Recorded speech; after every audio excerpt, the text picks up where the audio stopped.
Bonjour tout le monde, je me présente. Je suis le professeur Mohamed Snoussi. La matière des sciences de la vie et de la terre au collège Ta'aoun à l'Ayoun Saqiya Al-Hamra. Bonjour mes chers élèves, soyez les bienvenus dans cette séance consacrée au soutien.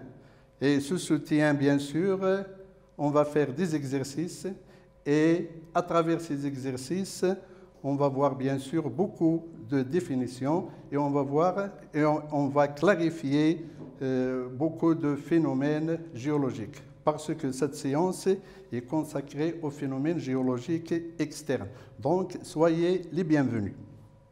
On va commencer par la première partie. C'est consacré pour la restitution des connaissances. Le premier exercice est le suivant. Répondez par vrai ou faux et corrigez les propositions fausses. La première proposition A, l'eau torrentielle est un agent d'érosion et de transport. B, l'eau pure est un agent d'érosion chimique. Il dissout le calcaire. La troisième proposition C, le vent transporte les grains du sable et les matières dissoutes. La proposition D, la sédimentation est le dépôt des sédiments dans un milieu. E, la diagenèse s'effectue seulement en profondeur par la compaction.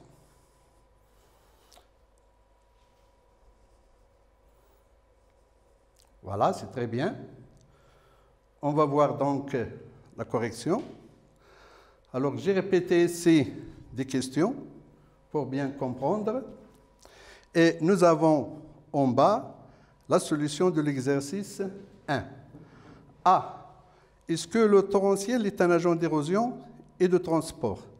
Bien sûr, c'est vrai, parce que l'eau torrentielle, c'est un agent de l'érosion et aussi c'est un agent de transport. B. L'eau pure est un agent d'érosion chimique. Il dissout le calcaire. Cette proposition est fausse. Alors, cette proposition qui est fausse, comment la corriger? Parce que l'eau pure ne dissout pas le calcaire. Ce qui dissout le calcaire, c'est l'eau chargée de gaz carbonique. Il se comporte comme acide et on l'appelle acide carbonique. Donc, cette proposition est fausse. Comment la corriger? On la corrige bien sûr par l'eau chargée de CO2 est un agent d'érosion chimique. Il dissout le calcaire. Alors, bien sûr, c'est la proposition B. Nous avons dit qu'elle est fausse. Et on passe à la proposition E. Pardon, on passe à la proposition C. Le vent transporte les grains du sable et les matières dissoutes. Bien sûr, c'est une proposition fausse. Pourquoi il est une proposition fausse? Parce que les matières dissoutes, elles sont transportées seulement par l'eau. Donc, le vent transporte seulement les grains du sable et d'autres matières qui forment la poussière. La proposition D, la sédimentation est le dépôt des sédiments dans un milieu. C'est une proposition correcte parce que la sédimentation, c'est le dépôt des matières rocheuses transportées par l'eau dans un milieu qui convient. La proposition E, la diagenèse s'effectue seulement en profondeur par la compaction. Et bien sûr, c'est une proposition fausse. Pourquoi c'est une proposition fausse? Parce que la diagenèse se fait aussi à la superficie. Ça veut dire dans la surface par la cimentation. Et on a un exemple de la diagenèse du sable pour former le gris. On va passer maintenant à la question 2, ou bien à l'exercice 2. Classez dans le tableau en bas les agents de l'érosion suivants. Ces agents de l'érosion sont l'eau torrentielle, eau chargée de CO2, variation de température, la variation de la température, l'alternance gel et dégel, le vent, l'eau divague. L'eau divague, mais cette fois-ci, elle est chargée de gaz carbonique, l'humidité et les glaciers. Alors, je répète ces agents d'érosion qu'on va classer selon le tableau d'en bas, comme vous voyez. L'eau torrentielle, l'eau chargée de CO2, la variation de la température, alternance gel et dégel, le vent, les eaux divagues, dans le littoral bien sûr, l'eau divague chargée de gaz carbonique, l'humidité et les glaciers. Alors nous avons ici en bas deux cases, les agents de l'érosion mécanique et les agents de l'érosion chimique. Donc les exemples que j'ai donnés, vous allez les classer selon ce tableau. Quels sont les agents de l'érosion mécanique et quels sont les agents de l'érosion chimique? C'est bien compris? Allez-y. Voilà, c'est très bien. Alors, passons maintenant à la solution. Les agents de l'érosion mécanique sont les eaux torrentielles, la variation de la température, l'alternance gel et dégel, le vent, les eaux divagues et les glaciers. Pour les agents de l'érosion chimique, ce sont le chargé de CO2, l'humidité et aussi l'eau divague chargée de gaz carbonique. C'est bien compris, mes chers élèves? Alors, passons à l'exercice 3, toujours dans la restitution des connaissances. L'énoncé. Déterminez le terme approprié pour chaque définition. La première définition, A, dégradation, altération des roches dans les paysages géologiques. B, dépôt des produits de l'érosion dans un milieu de sédimentation. C, transformation des sédiments friables en roches cohérentes. D, les restes aux traces des êtres vivants conservés dans les roches sédimentaires. Un petit moment pour réfléchir, mes chers élèves. Voilà, c'est très bien. Alors, passons maintenant à la solution. Alors, pour la proposition ou bien la définition A, qui est la dégradation, l'altération et aussi la fissuration et la fragmentation des roches dans les paysages géologiques, c'est l'érosion. La deuxième définition, qui est B, dépôt des produits de l'érosion dans un milieu sédimentaire, c'est la sédimentation.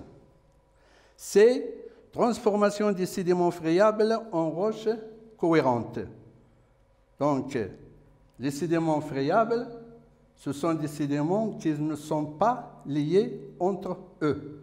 Ils se transforment en roches cohérentes. Une roche cohérente, c'est la roche formée des éléments liés entre eux. Ça veut dire cimentés entre eux. Donc, c'est le phénomène de la diagenèse. D, les fossiles. Ce sont bien sûr les restes et les traces des activités des êtres vivants qui sont conservés dans les roches sédimentaires. Alors, je crois bien que vous avez bien compris. Donc, nous allons passer au raisonnement scientifique. Dans cette partie, on va voir le premier exercice. Le document 1 représente une coupe dans les sédiments fluviatiles. Ça veut dire les sédiments dans la rive d'un fleuve.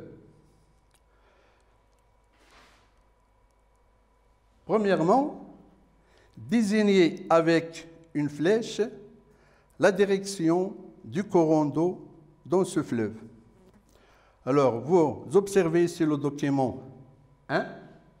Nous avons bien sûr ici A, B, C et D. Donc la direction du courant d'eau dans ce fleuve, ça sera dans ce sens. Ça veut dire de l'amont vers l'aval. C'est bien compris? Voilà. Alors passons maintenant à la deuxième question. Nommez les sédiments A, B, C et D. Toujours en se référant au document 1. Donc vous voyez ici A, ce sont des grosses roches. Donc ce sont des rochers. Ou bien des blocs. Ce sont des grosses roches. B, ce sont des galets. C, ce sont des sables. Et en D, c'est de l'argile. Alors nous allons voir ceci dans la correction, pardon.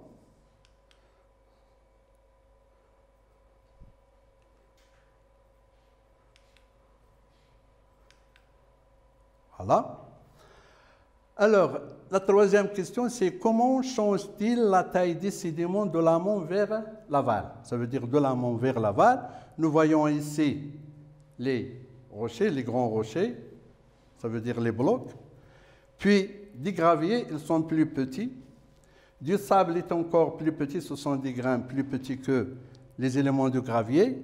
Et enfin, les petites particules de l'argile.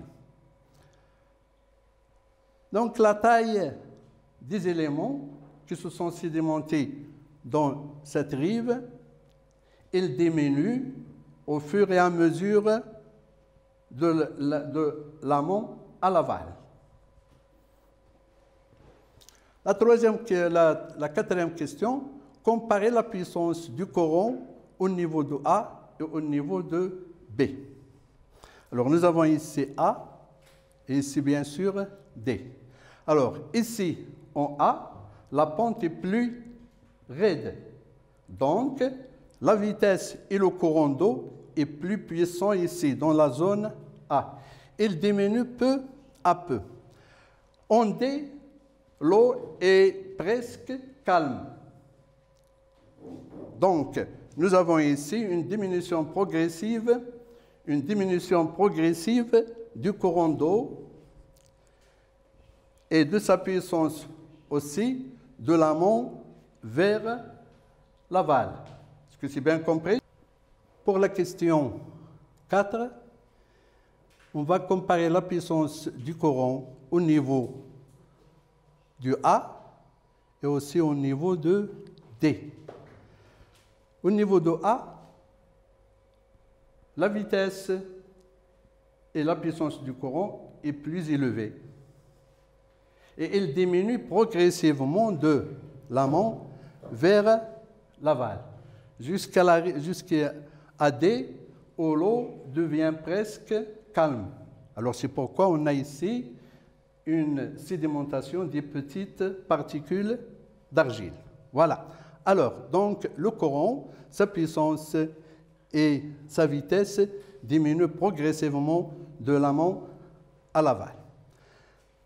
La cinquième question, déduisez les facteurs qui agissent sur la répartition des sédiments fluviatiles. Donc, d'après la réponse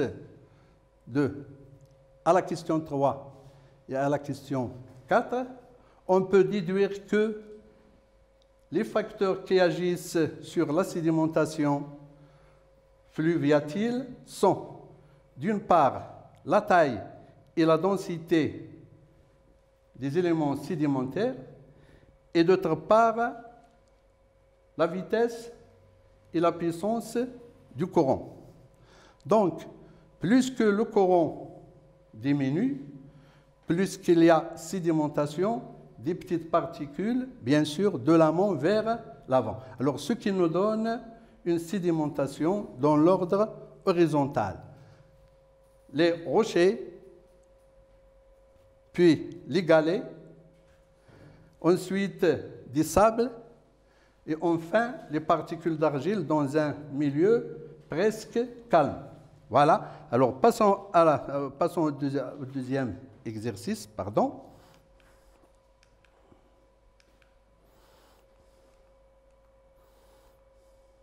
Voilà. Le deuxième exercice, c'est un document qui contient 3 sortes de grains de quartz. Alors je lis. Le document 2 montre les grains de quartz dans 3 types de sable. Ce sont les grains A, les grains B et les grains C. Vous observez ici, vous voyez que les grains A, ce sont des grains non usés. Les grains B, ce sont les grains émoussés luisants. Et les grains C, ce sont des grains qui ont une forme rond-mât. Les questions. Premièrement, expliquez comment les grains A, ça veut dire ces grains-là, peuvent devenir comme les grains B. Donc, tous ces grains au début, ils ont cette forme. Ça veut dire que ce sont des grains non usés. Donc, les grains A, ils peuvent être comme des grains B. Mais qu'est-ce qu'il faut pour devenir comme des grains B? Alors, c'est ça la question. Et que peut-on dire du transport du sable qui renferme le type de ces grains? Ça veut dire les grains A. Alors, que peut-on dire du transport que ce sable a subi? Ça veut dire le sable formé par les grains A. La deuxième question, dans quel milieu trouve-t-on le sable formé par les grains A? Déterminez l'agent du transport de ce sable. Voilà. La troisième question, comment expliquez-vous la forme des grains C et déterminez le type de ce sable? Alors, c'est bien compris les questions? Alors, passons maintenant à la solution. Pour devenir comme des grains B et prendre leur forme, les grains A doivent être usés. Ils doivent être usés comment? C'est pendant leur transport. Et bien sûr, c'est par l'eau.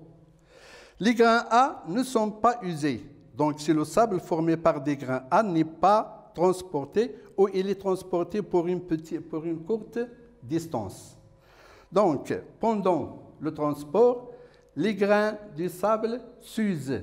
Alors, c'est pourquoi ils prennent des formes différentes. Donc, les grains A, je reviens au document, les grains A ne sont pas usés. Puisqu'ils ne sont pas usés, donc ils ne sont pas transportés, ou bien ils sont transportés pour une courte distance. Pour les grains B, alors les grains B, on les trouve dans quel milieu? On les trouve dans les rives des fleuves, et on les trouve aussi dans la côte, ça veut dire dans le sable côtier.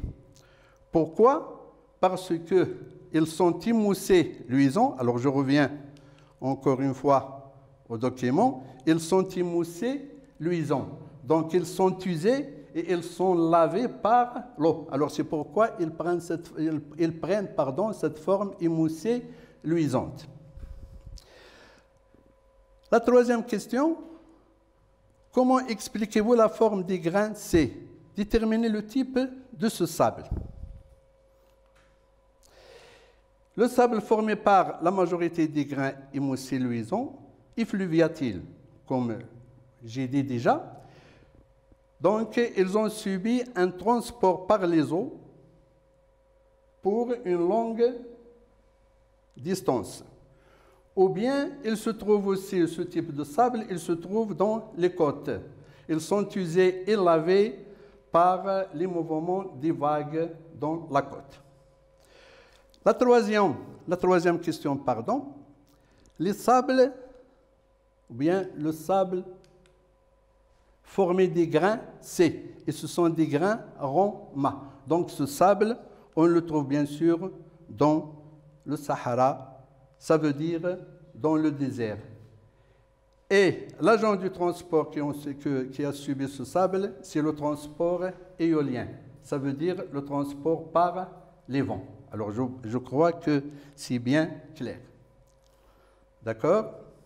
Voilà. Alors je passe à l'exercice 4. Vous observez ici un document qui est une coupe une coupe géologique qui comprend des couches sédimentaires. Alors, je l'ai dénoncé. Le document 3 représente une coupe géologique au niveau des couches sédimentaires séparées par le lit d'une rivière. Elles sont séparées par le lit d'une rivière. Alors, ça, ici, ce sont des couches sédimentaires. La légende de l'autre côté, ici, c'est du calcaire. En B', c'est de l'argile. Et en A, ce sont des grès, c'est le grès. Et en B, c'est du sable. Voilà. Alors, les questions sont, premièrement, déterminer l'âge relatif de la couche B par rapport à la couche A et à la couche B. Donc, on parle ici de la datation relative. Et bien sûr, on utilise un principe de la stratigraphie. Deuxièmement, quel est le principe de la stratigraphie utilisé dans la datation relative? Troisièmement, la couche B et la couche B' est une seule couche. Elles formaient une seule couche. Et ils ont le même âge. Ça veut dire qu'elles forment une seule couche avant que la rivière trace son lit. Ça veut dire creuse son lit par l'érosion. A. Quel est le principe de la stratigraphie utilisé pour déduire qu'ils ont le même âge? Ça veut dire que pour déduire que la partie B et la partie B' ont le même âge. B. Expliquer pourquoi B et B', qui formaient la même couche, sont constitués des roches différentes. J'explique. Nous avons dit que la partie B et la partie B', c'était une seule couche. Mais on voit ici que B est formé du sable et B' est formé de l'argile. Alors, comment expliquer ceci? Si bien compris l'exercice? Voilà, alors passons à la solution. La couche B est plus ancienne que la couche C et elle est plus récente que la couche A. Le principe utilisé ici, c'est le principe de la superposition. La superposition. Le principe de la superposition nous permet de déterminer la datation relative des couches. Alors nous avons ici B. Elle est plus récente que A. Pourquoi? Parce que B se trouve en haut de A. Et B est récente, pardon, et B est ancien que C, parce qu'il se trouve en bas.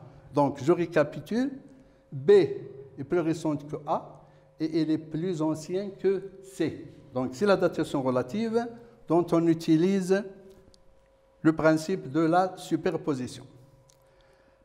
La troisième question, pardon, qui concerne la couche B. La couche B, comme j'ai dit, formait une seule couche avant que la rivière trace son lit par l'érosion. Quel est le principe qu'on peut utiliser ici? C'est le principe de la continuité qui annonce que toute couche garde son épaisseur et garde son âge dans toute son étendue. Alors, voyons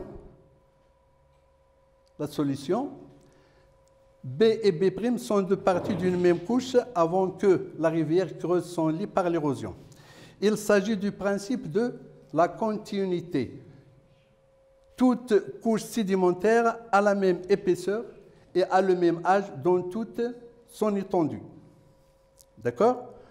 Voilà.